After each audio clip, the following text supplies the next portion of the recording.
Hi, I'm Dr. Sarah Miller. I'm a licensed psychologist and board certified behavior analyst. And I'm Dr. Corin Boggs. I'm a licensed psychologist, and we both work at the Autism Center at Children's Hospital. We're glad that you're with us today, and we're going to talk to you about autism spectrum disorder in schools, this new version 2020, because we understand that this school year will be pretty different from any previous school year. And so all of us are upgrading our software for 2020. So we will go over a few different things with you today. First, we'll do a brief review of autism spectrum disorder. And we assume that most of you probably have experience with having children with autism spectrum disorder, autism, ASD in your classrooms. We understand that the audience may be teachers of children across the variety of classroom settings. And so we have tailored this presentation to really apply to a variety of classroom and educational settings. So we'll talk about things that might be useful for students in self-contained classrooms, for students who have paraprofessionals that work with them, for students who may be in an inclusion classroom where there's sort of a mix of staff, all the way up to a traditional education classroom where there are no special education staff. So we hope that this will be useful for a broad audience. And even if all of the recommendations aren't applicable to your particular setting, we hope that you find something in this presentation that is useful. So we'll talk about strategies for both in-person teaching and virtual learning, because we understand that both of those things may be an option for the upcoming semester. First and foremost, autism spectrum disorder in a nutshell. And you will hear us say autism, ASD, autism spectrum disorder kind of interchangeably. It all refers to the same thing. There's just one diagnosis at this point. So individuals with ASD have symptoms in two primary areas. The first is social communication. So at its core, autism is really a social, it's impairment in social communication at its core. So people with autism have difficulty with back and forth communication and conversation. They have differences in eye contact and gesture use and facial expressions. And differences is a really important and deliberate term here. So it doesn't mean totally absent, it just means different. And folks with autism also have difficulty understanding relationships and making and keeping friends and figuring out how to navigate social relationships and interact with other people in a variety of settings: adults, kids, peers, authority figures. The other area that symptoms show up in is repetitive behaviors, interests, or activities. So there's 4 different areas that symptoms can show up in. The child might engage in repetitive body movements or repetitive speech. They may have substantial difficulty with changes in routine or schedules or expectations, such that they insist on things being the same or routine. They may have unusual interest or unusually intense interests in things. And they also have sensory differences, which includes both sensory sensitivities and sensory seeking type of behaviors. So in thinking about how autism relates into the classroom, we know that if you've been teaching children with autism, you probably have already come across some general tips that work well for teaching them. And those strategies are still going to be really, really relevant in this school year. You just might be applying them a little differently. So strategies that we know work really well for kids with autism in the classroom, things like visual schedules, can still be used both in an in-person learning and a virtual learning environment, which we'll talk about. Using timers to help make time concrete. So using a visual timer or a countdown timer, depending on what the child responds best to. And then making sure to always have clear expectations and consequences for behavior and for learning. And in general, one of the big questions that I think all of us have is, how do we talk to children about COVID? People have heard lots of things in the news, and children may have had more or less exposure depending upon how their families have talked about COVID. So when kids ask you about COVID, ask them what they know already. It's important to hear the language that they use, and it gives you some insight into how other people have talked about COVID with them, because you want to make sure that you're reassuring to the children, honest, but reassuring. So you want to be careful and cautious about the language that you use, being honest, but using developmentally appropriate language. So for children who are very young, you would avoid using overly complicated or complex language, and you would talk about it in the way that you would talk about teaching any other kind of sensitive topic, because we want to make sure that kids have the necessary information to be safe and feel secure, but also are able to kind of get through life and do the things that they need to do every day. So it can be really helpful, especially when you're trying to explain or talk to children in general about difficult topics, to use visuals. For kids with autism, we often use things like social stories to help explain concepts. So social stories are really just a way to visually represent and break down kind of complicated or complex situations or scenarios and kind of give scripts for things. I think it's really helpful for the grown-ups too, because you can kind of have a unified language to use. A lot of times families and teachers may use the same social stories. Teachers may share their social stories with other teachers in school so that the entire school is kind of using the same language. We have some resources on here for you. If you're not familiar with visuals and social stories, there are a few places that we found that have some really good resources specifically related to COVID. There are some social stories and different things that you're welcome to print out and use. These organizations really wanted to provide this information to be helpful to folks. So we'll first start with strategies for teaching an in-person setting. So for some of you, this might be your reality relatively soon. So this is in the classroom setting, in school. Like we kind of mentioned before, some of these strategies will be applicable to self-contained classrooms where there's a pretty low student to staff ratio, all the way up to a typical education classroom where there's not necessarily special education support. And one of the things I think we wanted to really emphasize is that, as you know, because you're teachers, the transition to the beginning of a new school year is always difficult. It is likely that the transition to the school year this year will be more difficult than it has been in the past for a number of reasons. One, things will look very different than they have before in terms of social distancing and people wearing masks and the way that the classrooms are structured and set up, the signs that are around, having to have a temperature check when you come in at the beginning of the school day. Lots of things will be very different. So that will take some adjusting for everybody. The other piece, especially for some of our children with autism, is they might not really have left the house very much in the last several months. So some of the kids may have been out and about with their parents, and they may have been wearing masks, and they might have been practicing social distancing. But some of your students may really have been home with their families since this all started in March. So for those children, if they're coming into the school setting, they may have a particularly difficult time adjusting because they're really going to be learning how to be out of the house and also be in this new setting that looks very different from what it looked like before. So it's completely fine and reasonable and okay to really spend those first few days focusing on learning to learn in this new environment. You can focus on teaching the new behavioral expectations in the time of COVID and really work on teaching kids how to be in school in this new normal, which I know is a term that all of us have heard over and over again, but it really is, for the time being, our new normal. And so it's important to focus on that at the beginning, and it's okay to really invest that time at the beginning in getting everybody comfortable with the new routines and the new schedules and the new structures and what things will look like. And to that end, as much as you can be consistent in your language, kids will pick up on that more quickly. So if you're using the same language every day to describe a particular expectation, kids will more quickly learn what that means. So obviously, when we're talking about the space that's necessary to reduce risk, social distancing is what we probably have heard the most. It's in the news. Some people say physical distancing. For younger kids, I've heard parents use terminology like safe spacing, which is a little bit better than distancing, if that's not a familiar term for a younger child. So the point really would be to pick language that makes sense for the kids that you work with and the kids that you teach. You can develop catchphrases using the school mascot, for example. So this is sort of a Mustang with a mask on. And it could be the masking Mustangs, and all the mascots in the school can have the mask on, or Safe Saints, for example.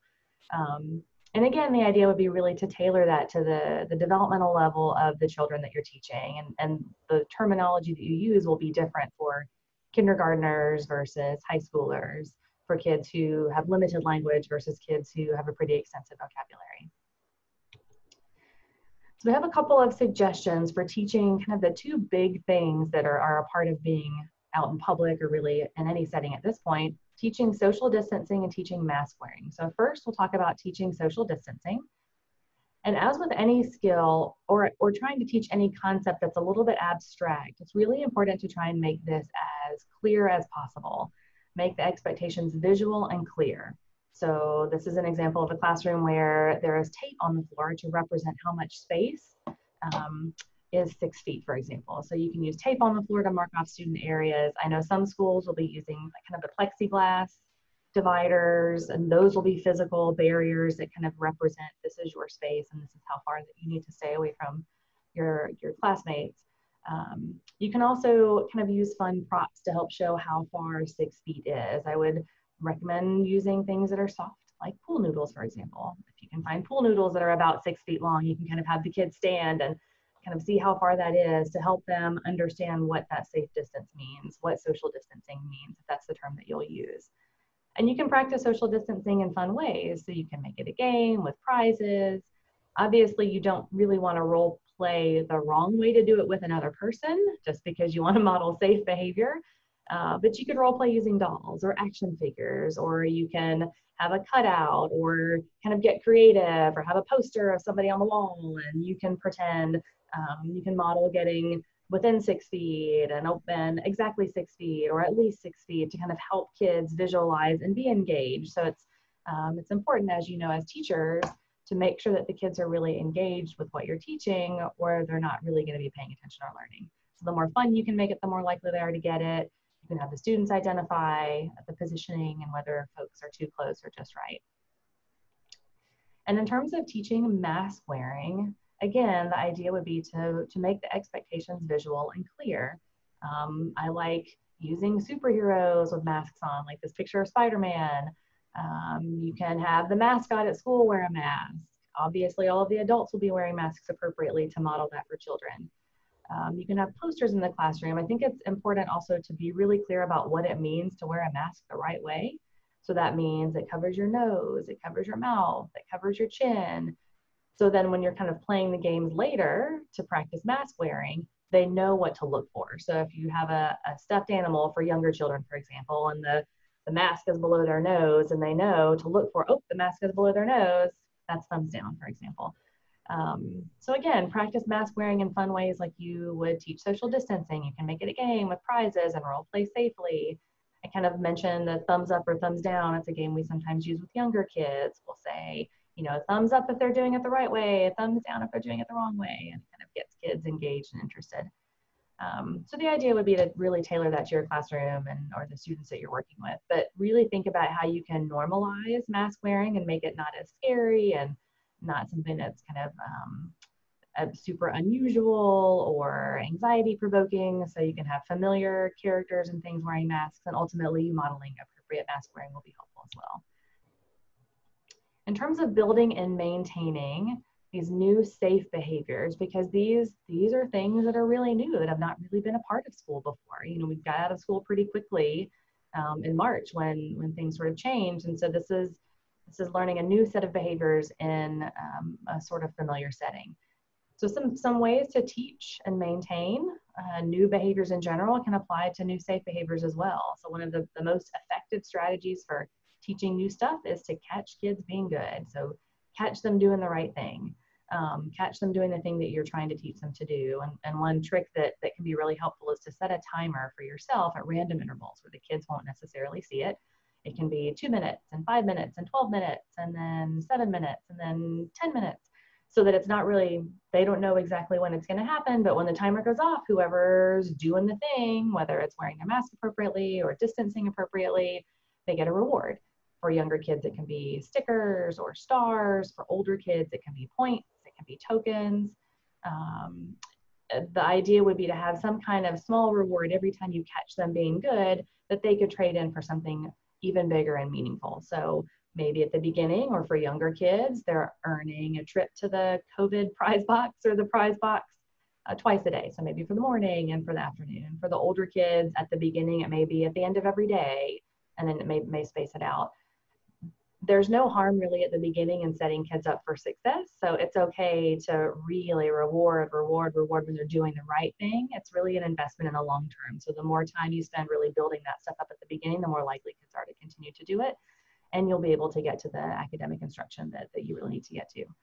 It's also really important to remember to praise the kids who are complying rather than reprimanding the ones who are not. So in a kind of non-COVID times or prior to this, if you think about your previous teaching experience, I'm sure you've had kids who were jumping around and calling out your name and trying to get your attention and being kind of loud. And then you have a student who's raising their hand. And if you say to that student, I really like how you're raising your hand, then you're, one, reinforcing the child who raised their hand, because that's great. You're reinforcing that behavior. And then you're also letting the other kid know what they need to do to get that attention and response from you. So you can say things like, Sally and Jose, I really like how you're wearing your masks the right way. Good job. Overall, in general, just in terms of our behavior as human beings, we respond better to praise and punishment. So as much as you can focus on praising the kids who are complying, catching the kids being good, they're more likely to pick up on those behaviors, and those behaviors will stick around so that you can get to the important instructional time that you need to get to. All right, so now we're going to switch to thinking about strategies for teaching in the virtual learning classroom. So just like for in-person teaching, we want to spend the first few days setting a routine. This is going to be different and maybe a little bit more difficult than some of the in-person strategies, because obviously you're not physically there to prompt the things that you want to see. But at the beginning, you want to do all the things you would normally do on the first day of school. Make sure to introduce yourself and have the kids introduce each other, get to know each other and build some rapport, have some positive interactions, and give an overview of what to expect with the new format. Giving the overview might be giving the overview to the student themselves, or it might be giving the overview to the caregiver who is there along with them virtually. But in the same way that in our classrooms we have routines, you want to try to create some routines for your virtual classroom. So having a starting and ending routine can be a really helpful way to provide predictability and simulate some of the transitions that would normally happen in person. So in the same way that in a pre-K or kindergarten classroom we have opening circle time and closing circle time, and we have our little routines that we do for when we line up and when we walk here, trying to think about ways that you can incorporate some of those same starting and ending and transitioning routines can be helpful for giving a little bit of structure to the virtual classroom. Also, using visual schedules can be a really helpful way to manage the time during the virtual lesson. So we all know from being on Zoom calls that they can feel like they go on forever and nothing is different. And what have I been doing for the last 3 hours? And so it's possible that our kids might feel that way, even though we might not want them to. So using visual schedules can be a helpful way to structure your class virtually and help separate out activities from one another so that there is kind of a little bit of a transition between math time and reading time. You can also use visual cues to help prompt the children for what they should be doing during that time. So this is another way to create some routine virtually. So holding up signs to the camera of what they should be doing, like putting up a sign that says think time if they're supposed to think about an answer to a question. That way you're not just having to sit there smiling on the camera. You can put that up, and that also serves as a prompt for them and also lets them know when it's time to respond.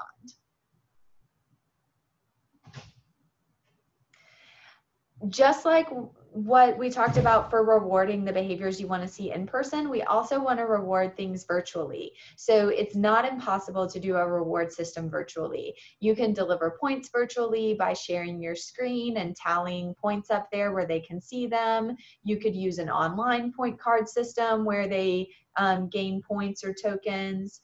If the child is able to track their own points, you could verbally tell them over the screen that they earned a point and have them track it on their own card. You probably want to keep your own backup system to make sure people stay honest. And then if there's an adult present with the child, they might be able to help with delivering a token or a star or a sticker to the child. You could prompt them whenever the child earns a token. And then for the rewards, again, the rewards that are available for this system might look different, but there's still ways that you can do that. So some of the ideas we thought of is sharing your screen and playing a game online with the child, letting the student pick a video that they want to watch on YouTube, letting them pick a song they want to listen to, playing Pictionary or Hangman over video with them. You can hold up the paper at them or go online to a platform that supports it. we got a great example right there. School is cool, I have a guess.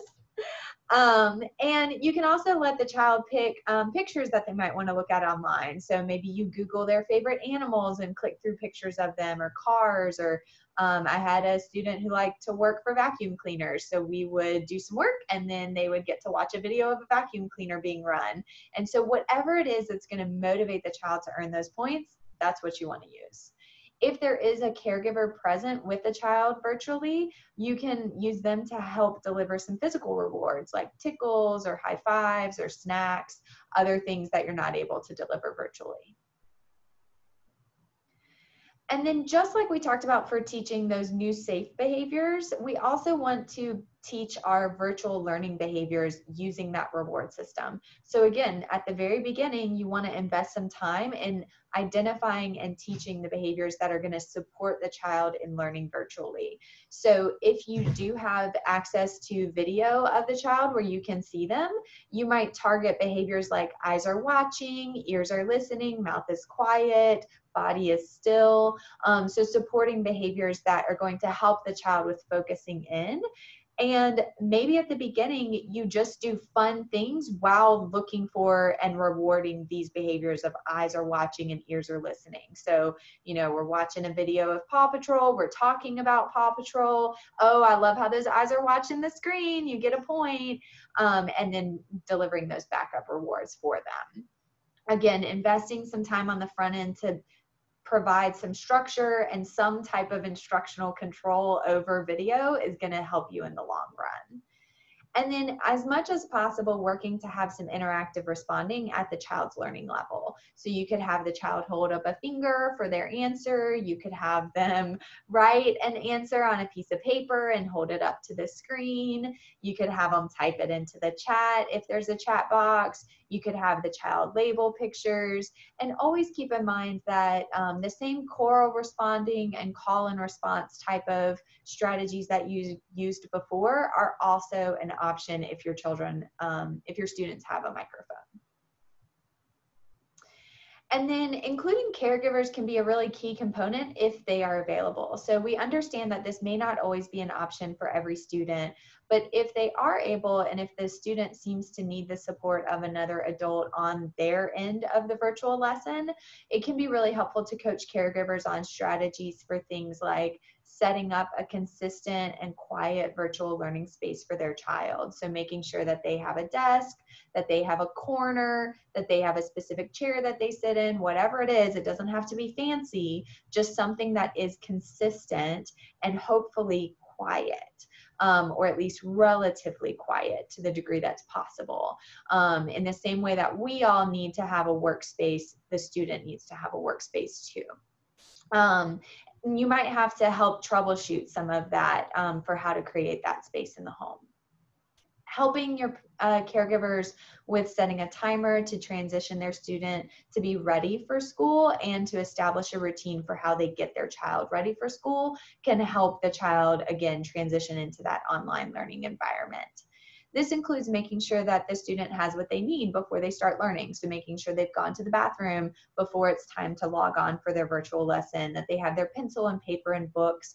Again, just kind of coaching caregivers on how to set up and structure those things, because they're used to packing the backpack and sending the kid to school, right? But now we have to have those things spread out and have a consistent space for them. And then also, if necessary, coaching the caregivers on how to help with the reward system. So we know it may not be possible for you to individually meet with every caregiver to talk to them about how they can support their child's learning. So we did provide a few resources that you could send directly to caregivers that provide strategies for how to support remote learning that are specifically geared to caregivers of children with autism.